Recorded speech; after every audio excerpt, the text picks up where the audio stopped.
आज सारी दुनिया बेचैन है, परेशान है, अपने आने वाले कल के बारे में अनजान और बेखबर है।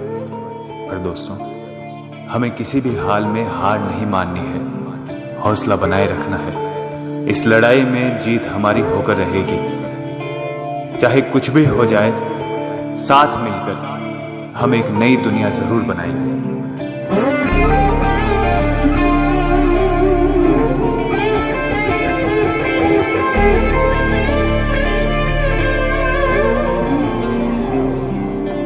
हौसला दिल में बसा कर आज खुद को आजमाए।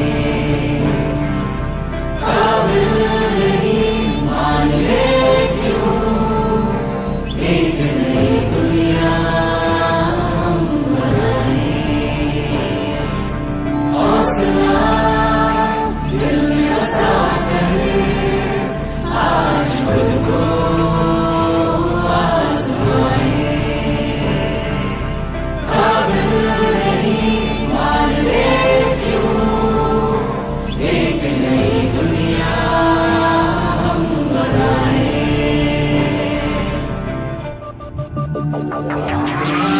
देखो नसीब ने कैसा ये खेल खेला, बस